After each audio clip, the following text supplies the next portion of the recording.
wide-legged forward fold is to stretch our hamstrings as well as our adductors, our inner thighs. We can always start off the setup in like that. Maybe your feet are going to be a little bit wider as much as you can. Comfortably grip the floor. Set up my toes. My toes are going to be turning in slightly. My heels are out. We do not want the toes to turn out and the heels in, because when I forward fold, look at how my thighs rotate inwards towards the center line and up. Okay, so this encourages an internal rotation so that my hips can give more space for a roll. If I do this, I am not able to create the hinge of my hips. I'll show you from the side view. Where my toes are turned in and the heels are slightly out, you can see in this position it allows my hips to tilt upwards towards the ceiling for a deeper roll. But if I turn my toes out in this position, check out my hips. I cannot create an arch. I have to create a rounded space. That doesn't allow my hips to tilt upwards. It encourages my hips to tilt downwards. Therefore, we have this setup where the toes are turned slightly inwards and the heels. Now, when you are here, most of the weight will be here onto the big toes as well as the outer heels. So there is a little bit of an ankle stretch. Go to where you possibly can. As we reach below, side view again, you're going to keep the body upright, hinge at the hips. Notice that my body doesn't round down first.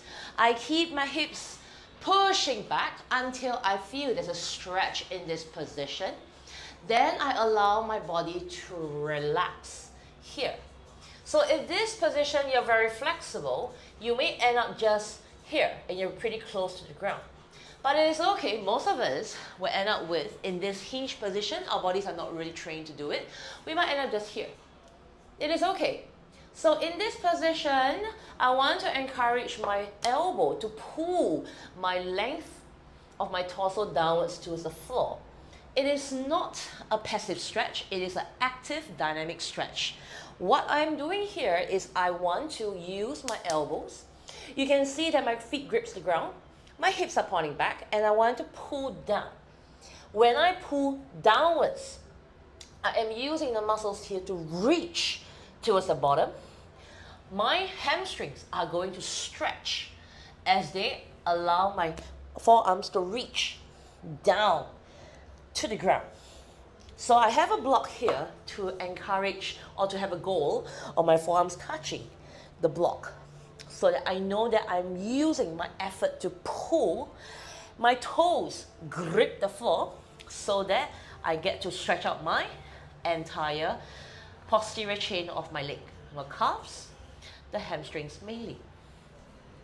In a wide-legged forward fold, from the front view, you can see that as I reach down, the weight comes into the inside of the feet and my thighs are rolling inwards. And I'm trying to find the balance as it comes all the way up. Now, if you are not able to reach the ground, this is where the blocks come in to elevate the floor. I can go here. I can also reach a little bit higher. Okay? The blocks are not going to be too far in front. They're just going to be about in line with my big toes, so that as I reach downwards, my elbows and my forearms can reach down to the block. And I want to encourage this to be able to go as low as I can. So in a typical forward fold bounce, whether you choose to have your feet wide or have your feet narrow, this is how it looks like. Let's say for my range, I will want to aim for my forearm to touch the ground. I will go wide, set up, hinge at my hips to get an initial stretch and support from my hamstrings, my lengthened hamstrings already. Now here, my forearms reach down to the floor.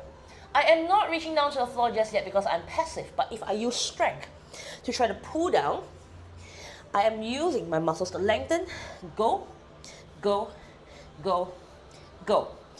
Imagine your hamstrings are like a rubber band. They are taught to catch you, reach and reach and reach.